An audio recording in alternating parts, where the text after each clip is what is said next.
I don't know. I Um, mean, I don't know if it's. I mean, we've only seen like 2 episodes. There's, there is a little bit of gore in it. There's some, death and destruction, and blah blah blah, which is kind of great. But I don't know. I don't know if it's more adult, and it's no, not I didn't say something. adult. I didn't say adult. I just said more grown up. Like I feel like it's a little more of I don't know. It's got it. I know what you're saying. I know we're kind of parsing words here with Yeah. between adult and grown up, but Mhm. Mhm. watching like Hawkeye, I recall thinking to myself, it seems to be skewed toward a younger audience, whereas Moon Knight seems to me, at least from the first 2 episodes, seems to skew toward a more grown up audience, a more adult audience. Is that a fair You statement? just said adult audience. I know. No, I know. What? We're Never parsing mind. words here, so I agree with you. Yeah. Never mind. I don't know. I haven't seen enough yet, but maybe so. That was Maybe my so. initial reaction. Like that was my initial impression of the first 2 episodes. I felt like the first 2 episodes um, seems to me like it was more of a, you know, again, an adult skewing show, a little bit more. It takes itself more seriously. I guess that's even the best way to put it, right? That's why I guess what I mean by grown up. It takes itself more seriously. Hawkeye to me never took itself very seriously. Now, WandaVision took itself very seriously. Uh, However, it was 2 obscure Avengers characters, As opposed to Moon Knight. as opposed to Moon Knight, who's a totally obscure character altogether. I mean, he's not even in the Avengers. That's what I'm saying. That to see Moon Knight top both of those in the ratings, to me, that's I'm trying to figure. I'm actually trying to parse out like what's the draw? Like what is it? Does the MC is it just the MCU at this point? Were the trailers enough to entice people to There, watch that more? Or just they're more subscribers now? I mean, there's a billion metrics. Yeah, there's more subscribers than there were. There has to be more subscribers than there were before WandaVision, yeah. right? There hasn't been a Disney Plus show since Book of Boba Fett, which was a couple of months ago, which ended like Mm-hmm. a month and a half ago or something like that. There's nothing else going on. Um there's no Peacemaker. There's no, there's no competing material Yeah. to draw people's attention away. People are, Oscar Isaacs is a liked actor. Mm-hmm. He's very. I mean, it sounds denigrating to say, but he's very non-offensive. Yeah. Really good actor. He's pulling. He seems seemingly pulling off the personable aspect of the character off. So I Absolutely. mean that there's a lot to say about it. I don't know.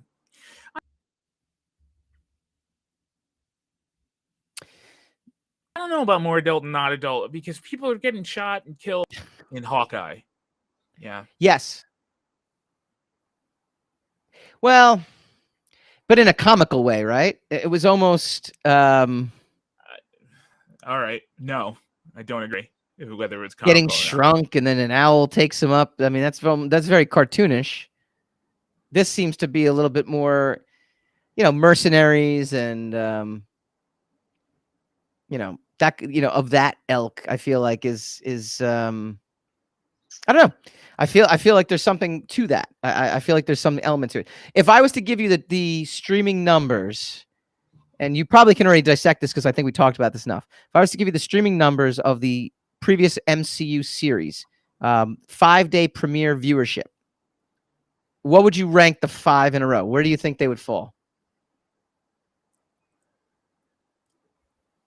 I don't repeat the question. Where would the numbers be? Of the Just rank which would what you think. What you just off the top of your head. It's not it's not a test you can really fail. It's just a guess. The 5 shows: Loki, Moon Knight, Falcon, Winter Soldier, WandaVision, Hawkeye. In terms of total premiere viewership, so 5-day premiere viewership, just rank them as to what you think got the most and got the least. Well, we already said that Moon Knight beat out the other two. So WandaVision and Hawkeye. Yep. you have to put Loki first. Yep. And then Moon Knight. Yep. And I would say probably Hawkeye. Okay. and then that would leave WandaVision and Winter Soldier. In that order, you think Winter Soldier was released? So here's it's a fun exercise. Moon Knight and Winter Soldier actually tied. So they're tied for second at 1.8 million U.S. households. Loki was number one, 2.5 U.S. households. WandaVision actually did 1.6, and Hawkeye did 1.5. That's fascinating to me. Like it's like I don't know. Like there's something about that just fascinates me because Hawkeye is a seemingly badass character. He's a renowned but I mean, Avenger.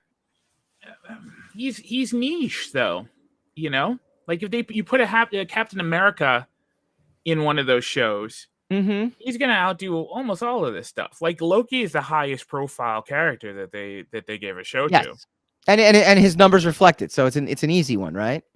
Yeah, he's been in like 4 or 5 of the movies. Yeah, so I mean, I would say that kind of tracks. I'm surprised Winter Soldier is as high as Moon Knight. I'm not though, and I think the reason it works for the first episode too. I mean, this is the premiere episode. Premiere episodes, right? So we're not talking about like percentage fall off. Correct. Yeah. Which I'll be very curious to know what the totals will be at the end of it. I wonder because I know WandaVision, I think took off. It became like a water cooler show. Yeah, because there was a lot of doubt about it when it first started. Yeah. And then it just kind of started to become like the really immersive, intertwining kind of narrative that people seem very invested in. And until the end. And they kind of ruined the end for themselves. The show's ending was fine. Yeah. But by wanting I mean, it's the phenomenon of wanting more than you actually get. And since you didn't get the more that you wanted, what you did get wasn't enough. It's kind of a weird thing. Yeah. It's like if I go to a movie and they say, Vin Diesel's in it as Wolverine, and even though there was no logical sense for that to happen, when Vin Diesel was not in the movie as Wolverine, it would like, you know what? The movie would have been better if Vin Diesel was in it as Wolverine. Right. So, right. We do that to ourselves. But I think WandaVision, I'm pretty sure it has its own place now in reverence and respect. Yeah. We'll see what happens with the Multiverse of Madness, whether they undo some of the goodwill that they got with Wanda, because it's very delicate. Yeah. The character needs to be handled. The character's fate needs to be handled very delicately. So we'll see. Right now, I agree with that. I think just getting to my point real quick, and then we'll dive into Moon Knight. At least one, because at this point everyone's seen one. It doesn't surprise me that Falcon and Winter Soldier did as well, because again, I think on the surface, and I mean, again, I have my qualms with the actual execution of that show, but the premise of it, I think, again, skews more toward grown up. Whereas even in the trailers, Hawkeye actually, no, I disagree. The trailers, which again, Hawkeye to me is just an anomaly. I don't know why it didn't do as good. It did well. It just didn't do better than the others. Well, I agree, but that's my point. I'm curious as to why it didn't do as good. I'm curious as to. Hawkeye, I wonder if it had a fallout from Falcon and Winter Soldier. That's why, again, we'll have to get the data, and our bosses upstairs love data. So if we can do that, I'd love to know the data. Maybe Hawkeye suffered from Falcon and Winter Soldier. Maybe people lost faith in the streaming series, or enough people lost faith to where a 0.3 drop off occurred in terms of this. And then maybe Hawkeye by the end restored the faith to say, hey, you know what? We're back on board. Let's give Moon Knight. Doesn't make any sense because Falcon and Winter Soldier was first, and then no, WandaVision. It was Falcon and Winter Soldier was before Loki, and then you're right, before Hawkeye. So if there's going to be boil off from Falcon and Winter Soldier, it would have affected Hawkeye. I mean, it would have affected Loki, not Hawkeye. You're right. So then maybe Loki turned them off. I don't know. All right. I think the weekly streaming, it's in its infancy. Understand exactly why they have to do it. I'm Yeah. not going to advocate for anything other than that, but I think it's just they're still shuffling around and figuring out the format, and some of the show's going to suffer a little bit. But I think the Hawkeye did really well. It just didn't do as good Yeah. as the second lowest. But I mean, look, I would say personally, Yeah. WandaVision's probably the best show they've done, Yeah, I agree with that. and that is no higher. That's only a little bit higher than Hawkeye. Yeah. Now, like we said, a number of metrics apply to it because that was almost a year ago Mm-hmm. already. So who knows? But I mean, look, the quality of show still beats whatever they're putting on now, and that includes Moon Knight, in my opinion. Yeah. Our producer Aaron just chimed in backstage. I thought it was because it was Christmas themed. I think a lot of people are confused. It's possible too. Maybe I don't know. People got killed. I was all right with it because people were killed. Last week we talked about Moon Knight, but we glossed over it because look, this is why I don't like these series debuting on a Wednesday. Only because we're not racing to get it. Like we're not here to like get. They don't want to compete with the weekend market though. You got Netflix, you got Netflix and Amazon and a number of other streaming shows dropping their shows. I think it also what it does is it gives, depending on the schedule, it gives a clear delineation of which is going to arrive first, so that if you are going to go see Doctor Strange, for example, and some big clue, I'm not saying it's going to happen, but some big clue happens in Moon Knight, you now know that you need to watch Wednesday's Moon Knight before you go see the theater, and it gives you time to do that. That too. I mean, yeah, but I think it's a double-edged sword. But I think owning Wednesdays kind of, it's a nod. It's got to be a nod to the comic book, new comic book day. Also, probably it might be that. It could be that calculated, or it could just be that was the day it was open and they're going to own it. I don't know. Who knows? But I mean, look, I get it. Because in the weekend, first of all, the weekend also, you're going out, you're going to do things. You might be wrapped up with whatever is going on during the week, and I don't know. You might not get to it until Monday. They don't want to wait that long. Yeah, it's possible. All right. So last week we talked about Moon Knight episode 1, and I mentioned there's just one part that I disliked immensely, that took me out for a second and turned me off to it. It's the scene after they're in the village. He wakes up in that village. It's when he first meets Ethan Hawke's character, or shortly before he meets Ethan Hawke's character, but he's being chased by the mercenaries. Cool action scenes, by the way. I love the fact that he wakes up, and he's kind of like, he just kind of closes his eyes, but then he kind of wakes up, and then stuff's already kind of happened. Like that's a really, really cool. Way to do it, right? But at one point, the costume, all of a sudden starts talking to him, and it looks like, not just looks like, it sounds exactly like Venom. I mean, almost to the point where it's like, oh, the imbecile's back in charge. And now, obviously, because of episode 2, we kind of learn that it's not necessarily. It's not necessarily, what do you call that? That's, it's not the costume. It's the, what do you call, I don't even know his name. The god itself, that's the one talking. Yeah, whatever the Moon Knight is, whatever the heck the actual Moon Knight is.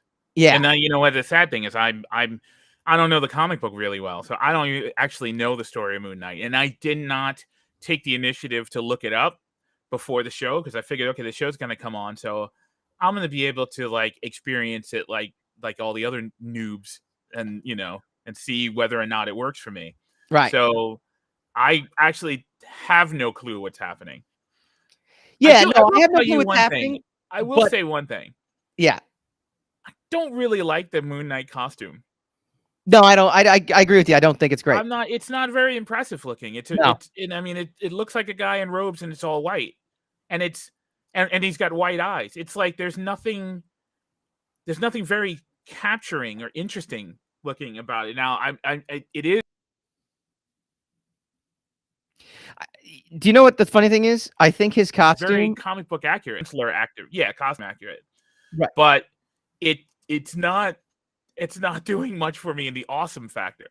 You Right. know, like they can do so much stuff, and thankfully, I know I'm not going to get on this soapbox, I promise. Thankfully, the Batman actually captures it. They can do so much with Batman, the imagery of Batman. This doesn't seem like there's a lot.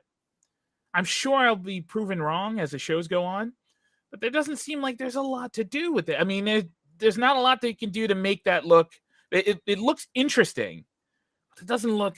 And I hate to say this because it makes me sound like a child. It doesn't look awesome. Right. It's kind of it's awesome adjacent, but it's not awesome. And Well, I think the comic book has the luxury of you can add inks to it, right? So the black can kind of come through to it. I mean, but there's a lot of digital dynamic stuff they can do with it. I bet you Moon Knight fans are head over heels about the look, at least the look of the character, if not the show in and of itself. I don't disparage them. I'm not saying that you guys are wrong or whatever. I'm just saying every time I see that suit, I'm like, all right, well. And now, as you say, the fact that it's kind of trailing Venom in style of narrative style, as in the main protagonist is very much in the dark. Everybody else knows more. He loses time on a regular basis, and he has voices in his head that hate him. That apparently are not very kind to him, which is very much the Venom format. Right. So, look, we are in good hands. We have Oscar Isaac doing it. And Oscar Isaac is every bit the actor that Tom Hardy is. So he can pull it off. But without an awesome looking, like without me sitting, like just turn into Moon Knight so I can see something awesome. Without me doing that every week. And while they slowly, because they're going to stretch it out over the 8 to 6 episodes of how many the season is, without knowing exactly what's going on, I think it's starting to feel like a little bit of a slog. Now, I know that is my need for immediate gratification. I've said that about a number of these shows. I've gone back and watched the shows after, and knowing everything about the shows, and knowing the twists and turns and the narrative behind it, I've been able to enjoy the shows actually even a little more when I've in second and third viewings. So everything I say now, grain of salt, it's just a adolescent temper tantrum. But I don't find the Moon Knight visual very compelling. Yeah. And I am I'm lazy, and I'm like waiting for this narrative to kick off so I can understand what's going on. And it's like it's 2 episodes already. How come I'm not 100% an expert in the Moon Knight lore and paraphernalia and all that other stuff? So I don't know. But you know what? That's actually not my criticism or my review of the show, because I'm actually liking the show. As I'm ridiculous enjoying as it. Like I said, I'm totally enjoying it. It was that one. We mentioned it last week. I just wanted to make sure that we actually, put it out there as well too, because we obviously again we're trying to be spoiler free for the current episode, which just aired today. But we can be as spoilerific as we want to for the previous episode, because at this point you've had a week and there's another episode there. Spoilerific.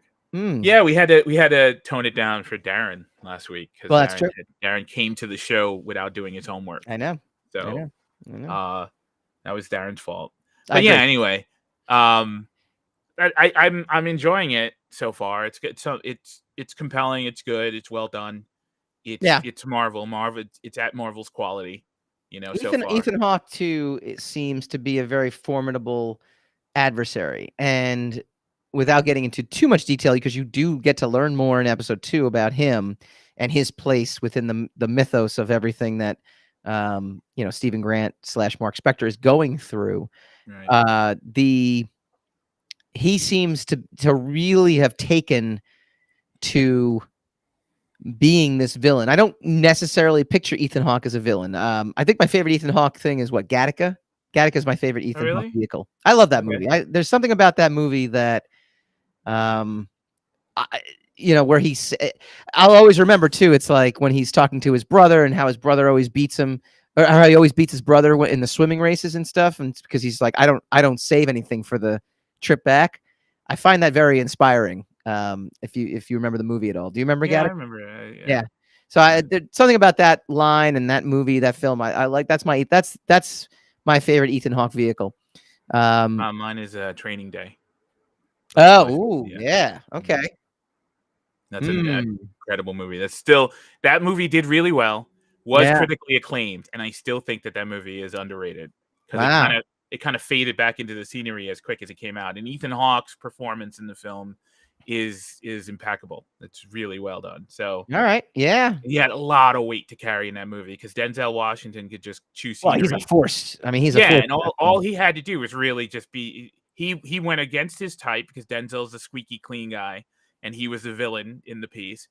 So all he had to really do is be charismatic and as vile as humanly possible, and chew scenery. And Ethan Hawke actually had to carry the weight of being the hero, the wholesome guy, the uninteresting guy, right? And I think he did a really good. But in this case, I guess now in Moon Knight, he gets to be kind of that interesting guy, right? I mean, he does have, with the exception of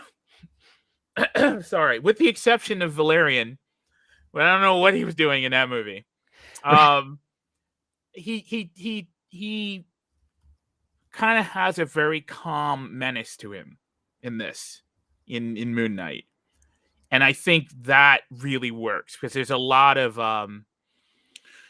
outlandish and bombastic stuff going on, and he is behind a lot of the bad stuff, but he's got a very tempered and controlled aura to him, which I think helps him come across even more so menacing than just being the mustache twirling bad guy.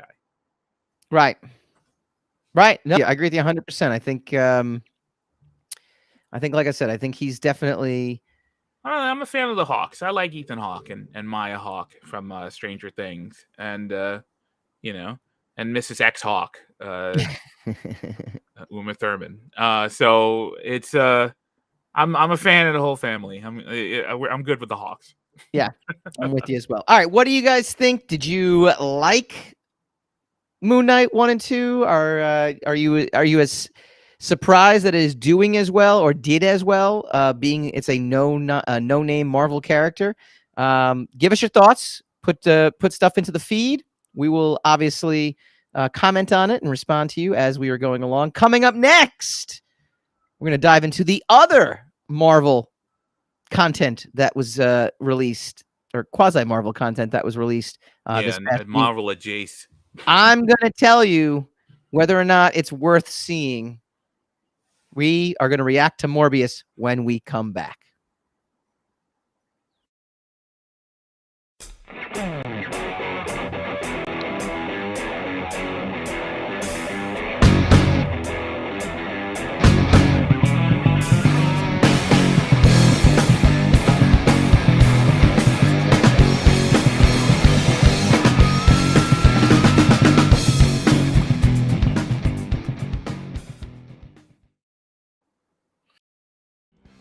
Hi guys, Mike Dolce here from the Rogue Wave podcast. If you like this video, please feel free to like, share, subscribe, all that fun stuff. It really helps us out. Leave a comment, let us know what you'd like to see in future episodes, and tune in every Wednesday night, 8 p.m. Eastern for a brand new episode of the Rogue Wave podcast.